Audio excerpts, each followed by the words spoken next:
ನನಗೆ ಕೆಟ್ಟೋಗಿರೋ ಒಂದು ಮಿಕ್ಸಿ ಒಂದು ಕುಕ್ಕರ್ನ ರಿಪೇರಿ ಮಾಡ್ಸೋಕ್ಕೆ ಟೈಮ್ ಆಗ್ತಾಯಿಲ್ಲ. ಯಾಕಂದರೆ ನನ್ನ ಗಡಿಯಾರದಲ್ಲಿರೋ 24 ಅವರ್ಸು ಸಾಕಾಗ್ತಿಲ್ಲ ಅನ್ನಿಸ್ತಾ ಇದೆ. ಅದು ಏನೋ ಗೊತ್ತಿಲ್ಲ, ನನಗೆ ಹೊಸ ಹೊಸ ಅಡುಗೆ ಮಾಡೋದ್ರಲ್ಲೇ ನನ್ನ ಟೈಮ್ ಹೋಗ್ತಾ ಇದೆ. ಅದರಲ್ಲೂ ನನಗೆ ಒಂದೊಳ್ಳೆ ರುಚಿ, ಒಂದೊಳ್ಳೆ ಅಡುಗೆಗಳಂದರೆ ಅದು ಏನೋ ಒಂಥರ ಇಂಟ್ರೆಸ್ಟು, ಒಂಥರ ಖುಷಿ. ಹೊರಗಿನ ಕೆಲಸಗಳಿಗಿಂತ ಅಡುಗೆ ಮಾಡೋದ್ರಲ್ಲೇ ತುಂಬ ಖುಷಿ ಕಾಣ್ತಾ ಇದ್ದೀನಿ ಅನ್ನಿಸ್ತಾ ಇದೆ. ಅದರಲ್ಲೂ ಇವತ್ತು ಹೋಟ್ಲಿಗೆ ಹೋಗಿ ತಿನ್ನೋ ತಂದೂರಿ ರೊಟ್ಟಿನ ಮನೆಯಲ್ಲೇ ಮಾಡಿ ತೋರಿಸ್ಬೇಕು ಅನ್ನೋದಿದೆ ನನಗೆ.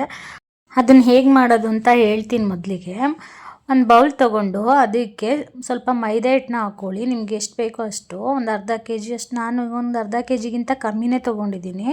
ಅದಕ್ಕೆ ಒಂದು ಅರ್ಧ ಟೇಬಲ್ ಸ್ಪೂನಷ್ಟು ಉಪ್ಪು ಹಾಕಿ, ಒಂದು ಚಿಟಿಕೆ ಸೋಡಾ ಪುಡಿನ ಹಾಕ್ತಾಯಿದ್ದೀನಿ. ಆಮೇಲೆ ಒಂದು ಬೌಲಲ್ಲಿ, ಚಿಕ್ಕ ಬೌಲಲ್ಲಿ ಮೊಸರನ್ನ ಹಾಕ್ಕೊಂಡು ಚೆನ್ನಾಗಿ ಮಿಕ್ಸ್ ಮಾಡ್ಕೊತಾ ಇದ್ದೀನಿ. ಯಾಕಂದರೆ ನೀರು ಹಾಕಿ ಮಿಕ್ಸ್ ಮಾಡೋದಕ್ಕಿಂತ ಮುಂಚೆ ಹಂಗೆ ಡ್ರೈ ಮಿಕ್ಸ್ ಮಾಡಿದ್ರೆ ಸ್ವಲ್ಪ ಎಲ್ಲ ಕಡೆ ಸೋಡಾ ಉಪ್ಪು ಎಲ್ಲ ಮಿಕ್ಸ್ ಆಗಿ ಚೆನ್ನಾಗಿ ರುಚಿ ಬರುತ್ತೆ. ಆಮೇಲೆ ನಿಧಾನಕ್ಕೆ ನೀರು ಹಾಕ್ಕೊಂಡು ಸ್ವಲ್ಪನೇ ಅದಕ್ಕೆ ಕಲಿಸ್ಕೊತಾ ಇದ್ದೀನಿ. ಅದಕ್ಕೆ ಕಲಿಸ್ಕೊಂಡಿದ್ದೀನಿ. ಜಾಸ್ತಿ ತೆಳುವು ಬೇಡ, ಜಾಸ್ತಿ ಗಟ್ಟಿನೂ ಬೇಡ.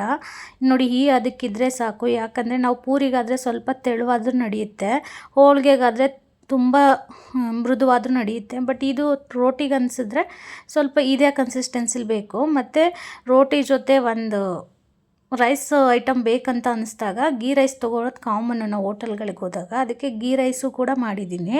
ಸೊ ಅದ್ರ ಜೊತೆ ಬರೀ ಹೈಬ್ರಿಡ್ ಚಿಕನ್ ಬೇಡ ಅಂಥೇಳಿ ನಾಟಿ ಕೋಳಿ ಸಾರನ್ನ ಮಾಡಿ.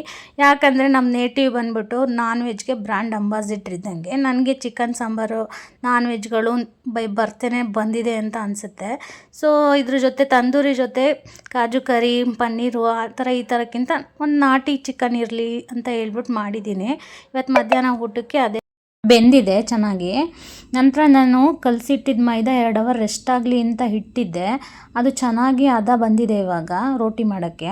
ಯಾಕಂದರೆ ಅವಾಗೇ ಕಲಸಿ ಅವಾಗೇ ಮಾಡಿದ್ರೆ ಅಷ್ಟು ಚೆನ್ನಾಗಿ ಬರೋಲ್ಲ ರೋಟಿ.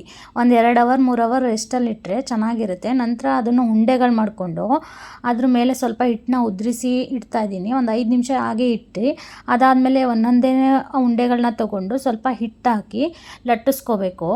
ಲಟ್ಟಿಸ್ಕೊಳ್ಳೋದಂದರೆ ರೌಂಡಕ್ಕೆ ನಿಮ್ಗೆ ಯಾವ ಥರ ಬೇಕೋ ಆ ಥರ ಲಟ್ಟಿಸ್ಕೋಬೋದು. ಬಟ್ ನಾನು ಹೋಟೆಲಲ್ಲಿ ಆಲ್ಮೋಸ್ಟ್ ಅಲ್ಲಿ ರೌಂಡ್ಗಿಂತ ಸ್ವಲ್ಪ ಉದ್ದುದ ಇರುತ್ತೆ. ಸೊ ಅದಕ್ಕೇ ನಾನು ಸ್ವಲ್ಪ ಉದ್ದಕ್ಕೆ ಲಟ್ಟಿಸ್ಕೊಂಡು ಸ್ವಲ್ಪ ಕರಿ ಎಳ್ಳನ್ನ ಹಾಕಿ, ಅದ್ರ ಮೇಲೆ ಸ್ವಲ್ಪ ಬಿಳಿ ಎಳ್ಳು ಹಾಕಿ, ಅದ್ರ ಮೇಲೆ ಸ್ವಲ್ಪ ಹೆಂಚಿರೋ ಕೊತ್ತಂಬರಿ ಸೊಪ್ಪನ್ನ ಉದುರಿಸ್ತಾ ಇದ್ದೀನಿ. ಉದುರಿಸ್ಬಿಟ್ಟು ಚೆನ್ನಾಗಿ ಲಟ್ಟಿಸ್ಕೊತೀನಿ. ಲಟ್ಟಿಸ್ಕೊಂಡ್ರೆ ತುಂಬ ತೆಳುವಾಗಿ ಲಟ್ಸೋದು ಬೇಡ, ಸ್ವಲ್ಪ ಅಂದರೆ ಮೀಡಿಯಮ್ ಆಗಿರಲಿ. ಅದು ತೆಳುವಾಗಿ ಲಟ್ಸಿದ್ರೆ ಏನಾಗುತ್ತೆ ಅಂದರೆ ರೋಟಿ ಫೀಲ್ ಬರೋಲ್ಲ. ಸೊ ಹಂಗಾಗ್ಲಾಗಿ ಸ್ವಲ್ಪ ಉದ್ದುದ್ದಕ್ಕೆ ಸ್ವಲ್ಪ ಮೀಡಿಯಮ್ಮಾಗಿ ಲಟ್ಟಿಸ್ಕೊಂಡು ಕಾದಿರೋ ತವ ಮೇಲೆ ಹಾಕ್ಕೋತಾ ಇದ್ದೀನಿ. ಯಾಕಂದರೆ ಕಾದಿರೋ ತವ ನೋಡಿ ಈ ಥರ ಆಗಿದೆ, ಚೆನ್ನಾಗಾಗಿದೆ ಅಂತ ಅನಿಸುತ್ತೆ. ಕಾದಿರೋ ತವ ಮೇಲೆ ಹಾಕ್ಕೋತಾ ಇದ್ದೀನಿ.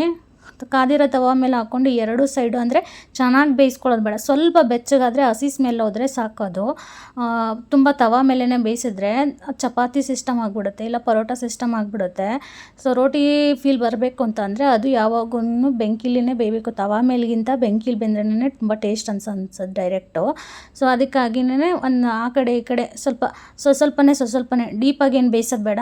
ಒಂದೊಂದು ನಿಮಿಷ, 2 ಸೆಕೆಂಡು ಈ ತಿರ್ಗಿಸಾಕಿ ಬೇಯಿಸ್ತಾ ಇದ್ದರೆ ಅದೊಂದು ಸ್ವಲ್ಪ ರಫ್ ಬರುತ್ತೆ. ರಫ್ ಬಂದಾಗ ಅದು ಒಂಥರ ರಫ್ ಇಲ್ಲಿದ್ರೆ ರೊಟ್ಟಿ ತಿಂದಂಗೆ ಅನಿಸುತ್ತೆ.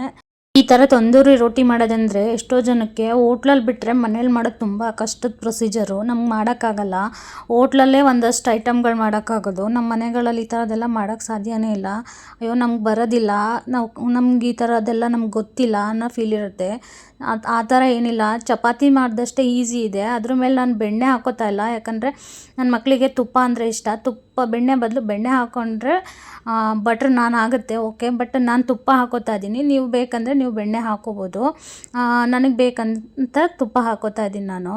ನೋಡಿ ಈ ಥರ ಚೆನ್ನಾಗಿ ಬಂದಿದೆ. ನೋಡಿ, ಹೋಟ್ಲಲ್ಲಿ ಇಷ್ಟು ನೀಟಾಗಿ, ಇಷ್ಟು ಹೈಜೆನಿಕ್ಕಾಗಿ, ಇಷ್ಟು ನಮಗೆ ಬೇಕಾದ ಥರ ನಮ್ಮ ಮನೆಯಲ್ಲಿ ಮಾಡ್ಕೊಂಡು ಥರ ಆಗಲ್ಲ. ಎಷ್ಟೇ ಹೊರಗಿನ ಊಟಗಳು ಹೊರಗಿಂದನೇ, ಮನೆ ಊಟ ಮನೆಯೇ. ಹೊರಗೆ ಸಿಗೋದನ್ನೇ ಮನೇಲಿ ಮಾಡ್ಕೊಂಡು ತಿಂದರೆ ಮನೆಯವ್ರಿಗೆ ಎಲ್ಲರಿಗೂ ತುಂಬ ಒಳ್ಳೆಯದೇ. ಸೊ ಯಾಕಂದರೆ ಹಣನೂ ಉಳಿತಾಯ ಆಗುತ್ತೆ, ಆರೋಗ್ಯನೂ ಕಾಪಾಡ್ಕೋಬೋದು. ಯಾಕಂದರೆ ಈ ಥರ ತುಂಬ ಏನಂದರೆ ಜವಾಬ್ದಾರಿಯಿಂದ ಮಾಡೋದಿಲ್ಲ ಹೋಟ್ಲುಗಳಲ್ಲಿ. ಅದಕ್ಕಾಗಿ ಟೇಸ್ಟ್ ಚೆನ್ನಾಗಿರುತ್ತೆ, ಓಕೆ. ಜವಾಬ್ದಾರಿಯಿಂದ ತುಂಬ ನೀಟಾಗಿ ಆರೋಗ್ಯಕ್ಕೆ ಹತ್ರವಾಗಿ ಯಾರೂ ಮಾಡೋದಿಲ್ಲ. ಆಲ್ಮೋಸ್ಟ್ ಅಲ್ಲಿ ಹೊರಗಿನ ಊಟಕ್ಕಿಂತ ಮನೆಯಲ್ಲೇ ಈ ಥರದ್ದೆಲ್ಲ ಮಾಡಿಕೊಂಡ್ರೆ ತುಂಬ ಚೆನ್ನಾಗಿರುತ್ತೆ. ಇದ್ರ ಜೊತೆ ರೋಟಿ ಜೊತೆ ಒಂದು ಗ್ರೇವಿ ಯಾವ್ದಾದ್ರು ಗ್ರೇವಿ ಅನ್ನೋಕ್ಕಿಂತ ನಾನು ಇವತ್ತು ನಾಟಿ ಕೋಳಿ ಸಾರು ಮಾಡಿದ್ದೆ. ಸೊ ಅದನ್ನೇ ತಂದೂರಿ ರೋಟಿ ಜೊತೆ ಅದು ನಾಟಿ ಕೋಳಿ ಮೊಟ್ಟೆ ಸಾರನ್ನ ಮತ್ತು ಅದ್ರ ಜೊತೆ ಒಂದು ಗೀ ರೈಸ್ನ ಜೊತೆಗೆ ಹಾಕಿ ಫುಲ್ ಮೀಲ್ಸ್ ಮಾಡಿಕೊಂಡು ಊಟ ಮಾಡಿದ್ರೆ ಯಾವ ಹೊರಗಿನ ರೆಸ್ಟೋರೆಂಟ್ ಊಟಗಳು ಬೇಡ, ಹೊರಗಿನ ಊಟನೂ ಬೇಡ, ಯಾವ ಫಂಕ್ಷನ್ ಊಟಗಳೂ ಬೇಡ ಅನಿಸುತ್ತೆ ಒಂದೊಂದು ಟೈಮು. ನಮ್ಮ ಮನೇಲಿ ನಾವು ಈ ಥರದ ಅಡುಗೆಗಳು ಮಾಡ್ಕೊಂಡು ತಿಂದರೆ ಏನೋ ಒಂಥರ ತೃಪ್ತಿ. ರೆಸಿಪಿ ಇಷ್ಟ ಆದರೆ ಸಬ್ಸ್ಕ್ರೈಬು ಫಾಲೋ ಮಾಡೋದನ್ನ ಮರಿಬೇಡಿ ಪ್ಲೀಸ್.